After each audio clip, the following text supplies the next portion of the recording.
Eurotunnel, Folkestone.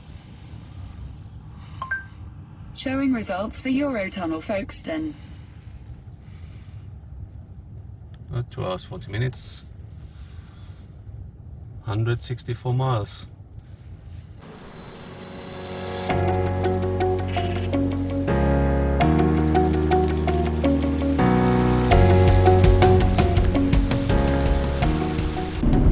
So here we are in the Hyundai Kona Electric. Hyundai Kona Electric, because the whole purpose of the journey was to dispel some of the myths about long-range issues with electric vehicles. And so we thought one of the best ways to try to get rid of some of those rumours and beliefs, I've said rumours and beliefs because I didn't want to repeat myths, because Ruedi doesn't like repetition, was to get Ruedi to drive home. And you might think, well, Ruedi lives in Wimborne, and you're right, he does, but what we're going to do is we're going to drive to Ruedi's hometown, which is... Keutschach am See. Say it again. Keutschach. It's like Keutschach, isn't it? Keutschach. Keutschach. Keutschach am See. Keutschach am See. Yeah, Keutschach by the lake.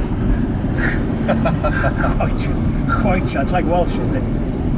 Keutschach am See, which is in Austria. So we're going to actually drive to Austria. So we've set off now. We've been on the road for about, I'm looking at that, about 45 miles there or thereabouts.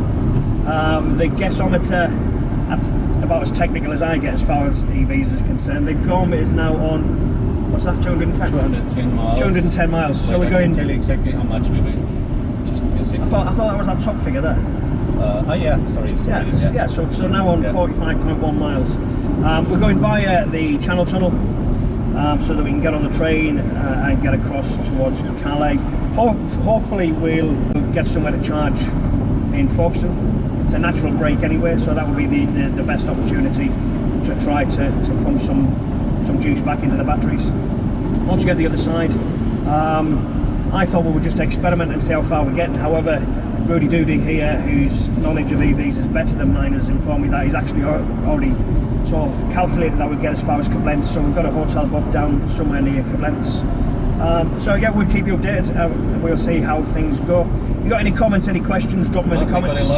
We've got a like already, don't know who that is. So we've got 2 views, I don't know. I don't know how to... Hello. No, there's 2 now. That's probably Nelly and Carol watching. Sarah follow. So yeah, keep on watching. It's as I say, the idea is for Yes Driving School to get rid of some of those incorrect beliefs. I'm trying not to say myths because you don't like the word myths, or you don't like repetition. So yeah, just keep on watching. We'll be coming live a couple of times. Near Folkestone, yeah, probably when we get close to Folkestone. We shall see you when we get closer to Folkestone. Have a good one.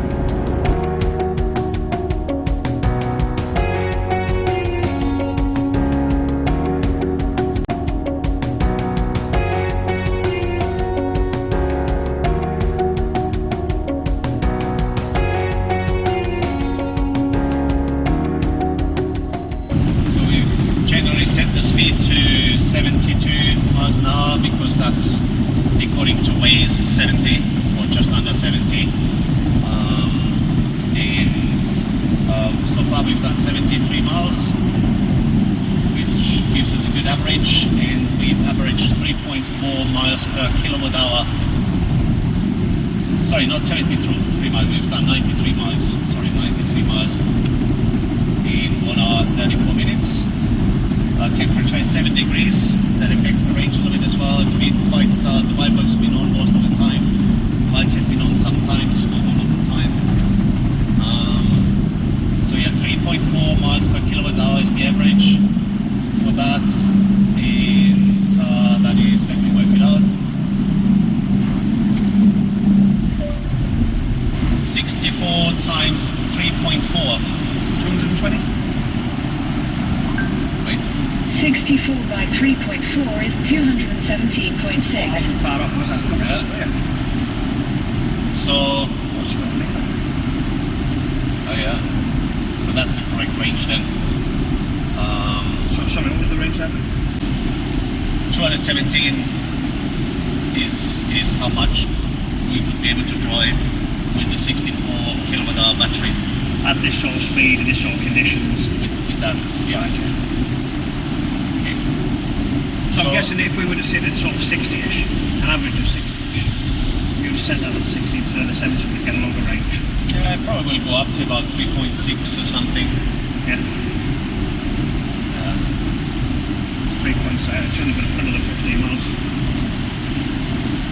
Probably something like that. I mean, at the moment it says we've got 147 miles left, and we've done 95 so far, so that works out as quite a bit more actually. It does, doesn't it? 47. Whether, so that would be 242, wouldn't it? whether that average that is displayed here is a little bit of a, whether it takes into account that, you know, how much you've done it at that, well, it should actually just be the actual average, shouldn't it? So can you set these things to zero? Yeah, or is that taking into account previous driving styles? No, well, it does take into account previous driving styles for the gasometer. That's the one on top there, the 147. But the 95 miles and the 3.4, that's all from this morning. Yeah. Well, that's what I'm talking about. The gasometer at the top there, is that taking previous driving styles into account? Yeah, that always, you can't set that to zero.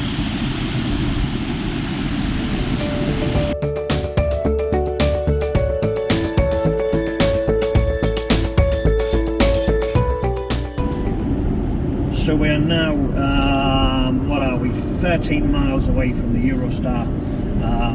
This, what's it called, departures? And we've just had a look for charges en route. Apparently Ecotricity is the one that's at Folkestone, so we've decided to come off slightly earlier than that. And we are now, what was this one called? A Polo, wasn't it? Polo, yeah. We're now going to have a look at this one. We can sit and have a coffee, which will be a natural break anyway. And we can stick some juice back into the battery. On the Exit the roundabout onto Peugeot Way. Onto what? Peugeot Way. There we go. So we had, how long have we had? We've had, I'm guessing about 40 or 45 minute break, something like that. It was on 65 miles, I think, wasn't it? 66 miles, something when we stopped. If I flick this one around, so we've had about 40 minutes. We've charged up to 69% at a cost of about £8 something, £8.40. So should we have a look inside and see what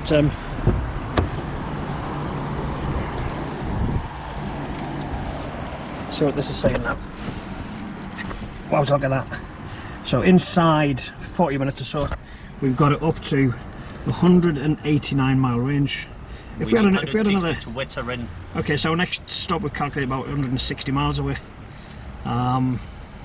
If we had another sort of 30 minutes, we'd get that all the way up, so that actually wouldn't be too bad, would it? So I think we'd be quite happy with that. Okay, so all we've got to do now is just unplug the thing. So it's on £8.55 now to get us up to 70% charge. That's not too bad, is it? There we go, easy as that. £8.61. So if you think about it, if you stopped at a service station somewhere and you were on a range of about 66 miles and then you stuck £8.61 into your fuel tank, what sort of range would you have now? And yet we've got whatever that was saying in there, 189 miles or something. Yeah, I'll drive you. So he's just told me I'm driving now, so I'm going to have to love you and leave you, and we'll speak to you on the other side probably. See you in a bit. Bye. Okay, we are just arriving now at the passenger terminal of Eurotunnel. Well, 40 miles to this charger now.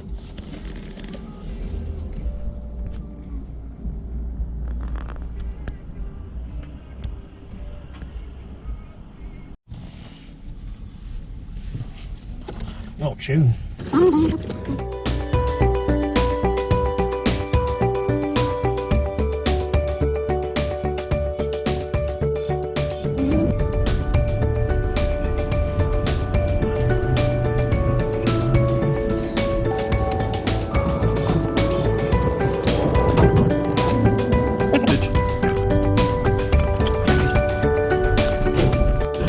twice after leaving the tunnel. We hope you had a pleasant crossing with Eurotunnel, and we look forward to seeing you again soon.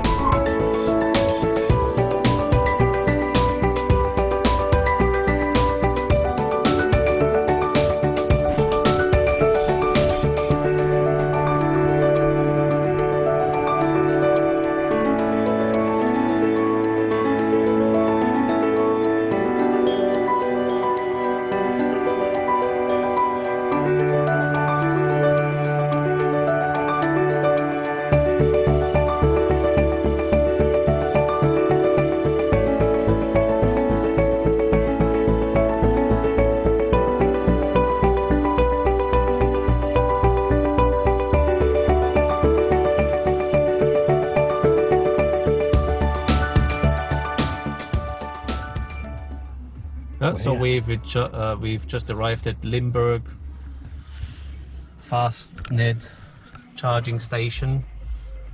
There are 3 chargers available. Well, not available because they're actually all occupied. So we're gonna have a look where we can get the next charge. We'll just have a look around. Who is the next one to unplug? Should we have a look? Yeah. So he's on a CSS, he's on 31%. He's on 88. So he shouldn't be too long. He shouldn't be too long then, should he? If he's on 88. Going over 90%. It's not really much. This one's finished. He is finished. But we don't know. So we got in. We're in Lake Flynn.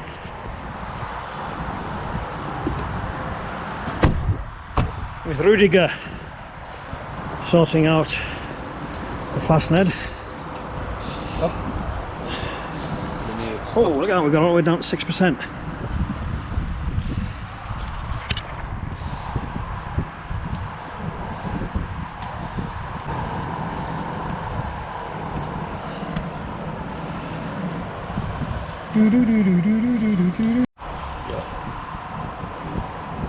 Charging. Happy teddy bear.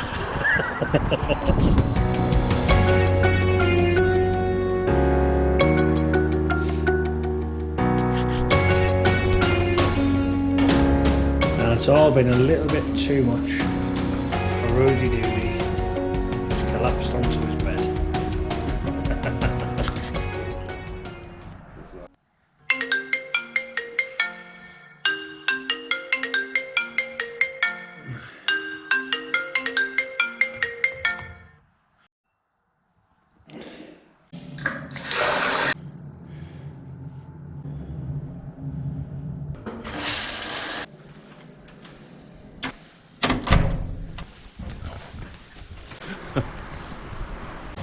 Can you say it again? Encapsulate bitte. Encapsulate bitte. Dankeschön. Oh yeah. Look out.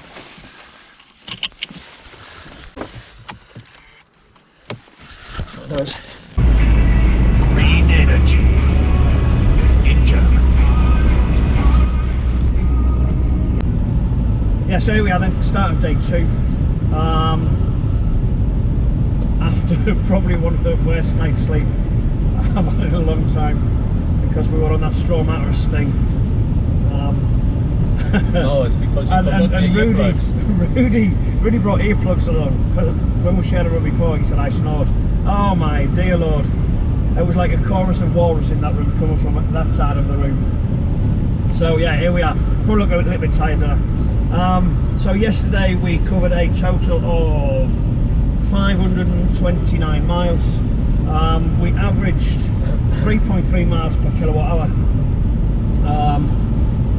We were on about 3.6 for most of the day, weren't we? 3.5, 3.6 for most of the day. And then as the day sort of wore on, temperature dropped.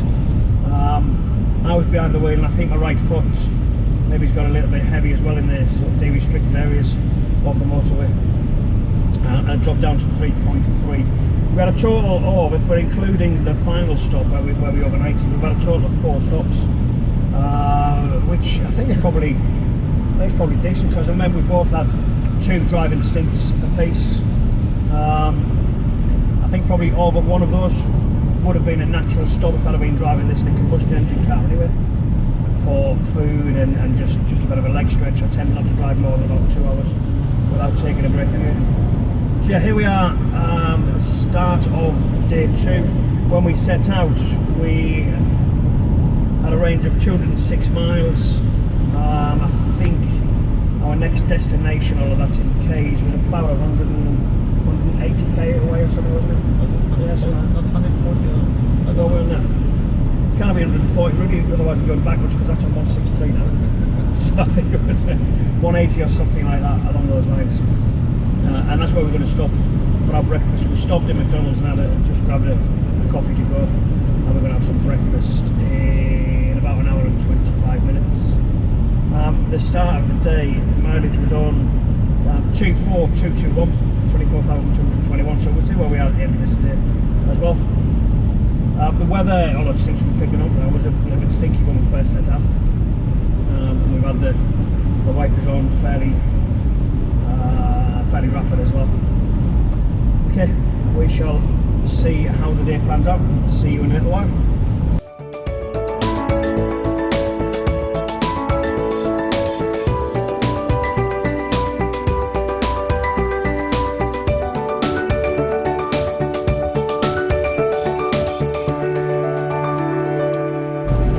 So shall we check how fast we can go with a Hyundai Kona?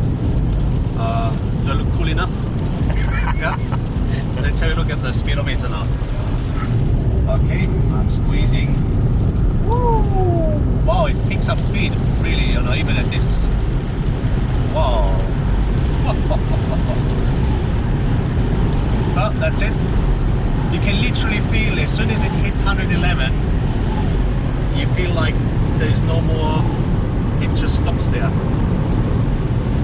It's funny. But it's good fun getting there. Very fun, it's fun, yeah. It sits so well in the road, you know, it feels like you could easily do, I don't know, 150, 160. No wobbling or so, very smooth. Even with the winter tires, or all season tires.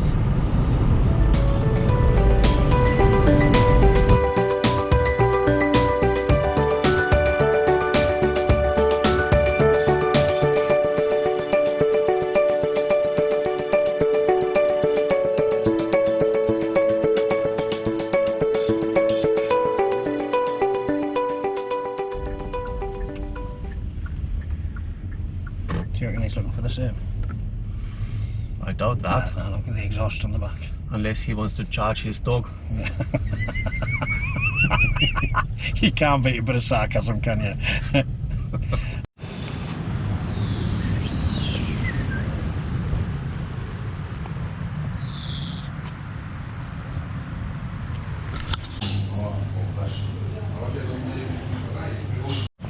Good. It's only 24 kilowatt now, you see. Earlier it was 76. So how do you pronounce an R then in German? No, we were spelling yes, weren't we? Because when we got to the hotel, Yeah. you spelled it out to the guy. Okay. So Y is it Ypsilon or Epsilon? Ypsilon. Upsilon, as in oops. Yeah. Upsilon. Okay. Great. Head past this one. Yes. Upsilon. And an E is a E. Yeah, very good. But doesn't that just sound like E? As in A. A. Yeah. It's So like, it's like Ypsilon, an A but with a northern accent. Ypsilon E. So if E, That's how Scottish sound like that. A. right? A. A. So if E is an A, Yeah. what's an A? Yeah, do you remember? Now what's an A? Ah. R. So if an E is an A and an A is an R, what's an R? Yeah. How does it go? Yeah. It sounds like something. Rudiger. Rudiger. Rudiger Price. Or Rolls Royce. Rolls Royce. So Y, A, and S is just S. S. S. S. Yeah. Because I remember Let's E. not start with driving school. So driving would be. What's D then? Huh? D is D. D. D. R. I. E. E. E. For I. E. So what's E? No, E. Not E. E. Like E. That's a bit exaggerated.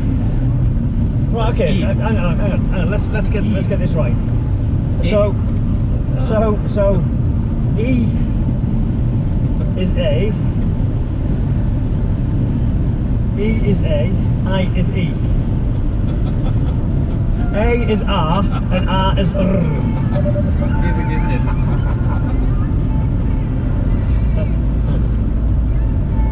Oh dear me. 136k to München. Yeah.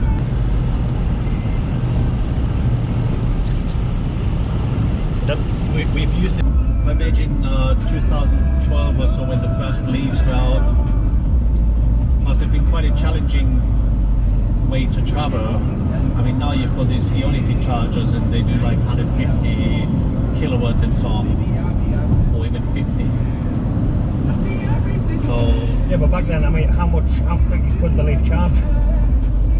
Like this, restricted to 74, I don't know. isn't it? I think the Leaf can charge up to, I don't know, well, probably over 50 kilowatts or something. But I mean, the frequency of those chargers, you know, you wouldn't have had these chargers on motorway stations and so on. So that would have been quite a challenge to get somewhere really, unless you only used a car for commuting it for local journeys. I think that's probably what people did, isn't it? Yeah.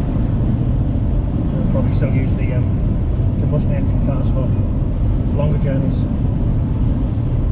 But yeah, I think we are at the day and age where long journeys are not unfeasible anymore, and actually not that there's not so much disadvantage anymore with the electric car, even if you have to do a few more stops than normal. So last time we drove with the Prius to Austria, it took us 2 days, and also we would set off in the morning and then arrive in the evening at the hotel near Koblenz, 6 hours, you want to and then arrive actually quite late, 6 or 7 in the evening at my mom's place. And that was with the Prius. We didn't need to charge anywhere, obviously.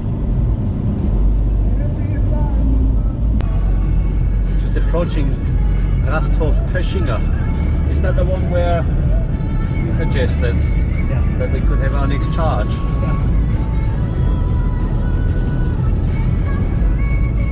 Köchinger Forest. Yeah. So how much we got left? That's where the app would have taken me on when I set the route.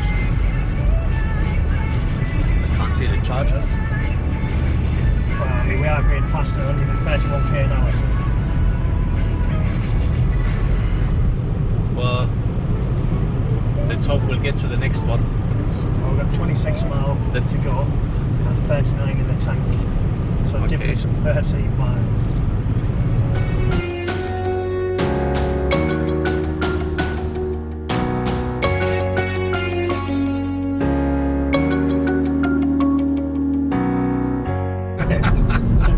Isn't it? It is. It's a good point. How come llamas have suddenly just become sort of common? And where did llamas come from? Well, you know where? Peru. Okay, thanks for that. How come they're suddenly so common within the UK? Do you know what I mean? They've only just become common as almost as pets. Maybe because their wool makes more money than sheep, and because they're okay with the climate. Yeah, I don't know they whether spit. They go. How do you go? Like Pfaffenhofen. Pfaffenhausen. Pfaffenhausen. Pfaffen. You put your P in front of an F other than a llama. Germans do it. Germans, yeah, other than a llama and Germans. Pfaffenhausen.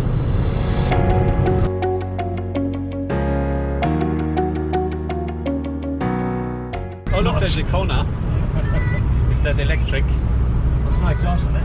No, it's Oh, there is now. There's exhaust on it. Yeah. It's a 4-wheel drive. It's a stinker.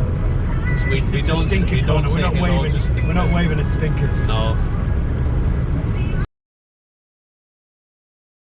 Because we can crop it, can we? It's actually good. Yeah. Here's my... So here we are at my mum's place in Linden on a mountain called Pyramidenkogel in Keutschach. And that's Please they said that. Keutschach. Yeah. Try? I'm not trying it again. No, I've tried it all day. In Kärnten. Kärnten, I can say that one. Kärnten. Well done. I went to Ruedi's gaff in Wimborne on what day are we on? I'm pleased you said that. On Saturday. Touche. On Saturday morning. Got there for about 8ish. I think we left there about 8:15, 8:30ish. I think, something like that. We did a total of 3 stops.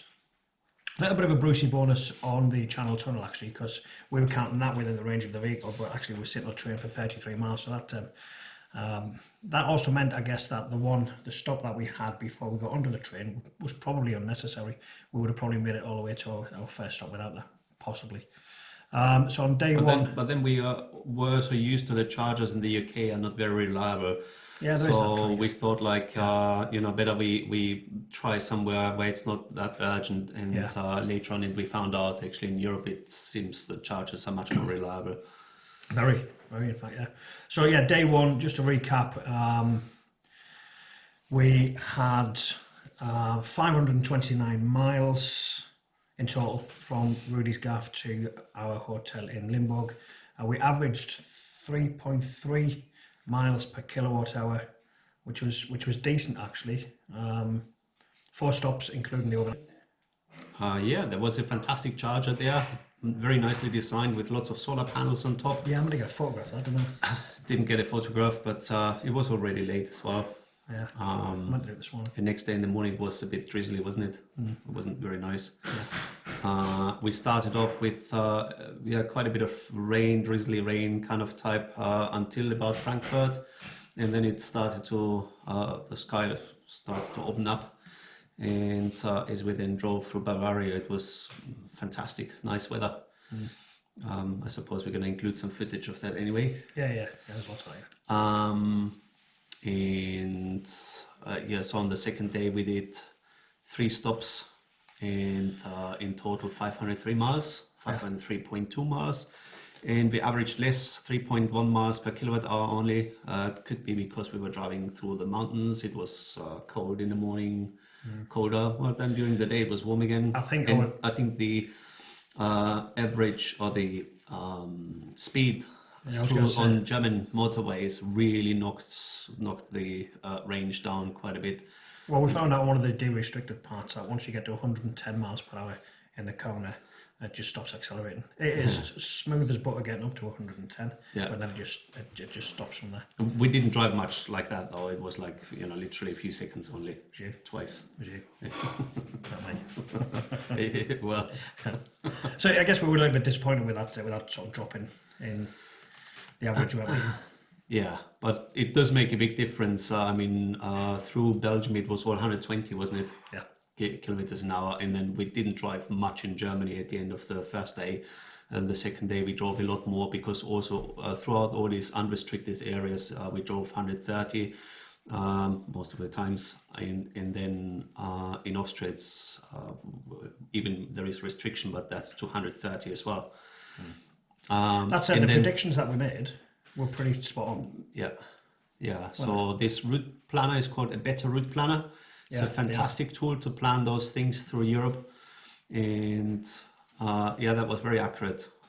We sort of doubted that initially, didn't we? Yeah, because like the distances seem to be quite short between the chargers, but it turns out it gives you a good safety margin, and then you don't want to deplete the battery too much, because if it's too low, then it charges quite slow initially.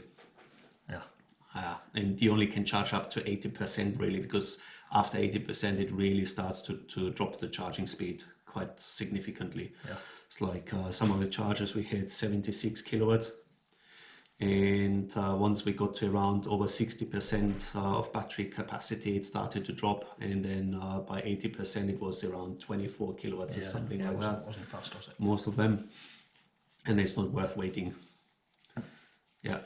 So I think, I think the bottom line is then, and we are sort of appreciative of the fact that this is in a Kona, which is, it's got the 64 kilowatt battery. It might be a little bit different if you were to try that in the Peugeot E208, Nissan Leaf. It's still doable, but you would spend more time. Yeah. More time charging. That's basically, you're actually not making use of the 64 kilowatts, but you're making use of about, let's say, 40 kilowatts in reality. Yeah. The rest of it is just kind of margins on the lower end and on the upper end. So obviously, if you have a smaller battery like a Peugeot, then you maybe only can really use like 25 kilowatts of it, and that doesn't get you really far. For driving school purposes, fantastic car though, because big difference in range. Like the Kona in summer, over 300 miles, no problem with learners, but go on the motorway and you get about half of that. Yeah, and it's not often on a driving lesson in the UK you're going to end up in Austria, so it's quite suitable. So yeah, I guess the bottom line is from that 2-day journey that we've just done is that you can do long range journeys in an electric vehicle. So to all of those people out there who question that, well, have a look at the stats. I think we've answered that. Brings us to the next point. On the way here, we started thinking, what should we do next? That's a question to them. Indeed, yeah. Stick it in the comments below, and we'll see what the next EV challenge is going to be. And don't forget to press the like button. And subscribe.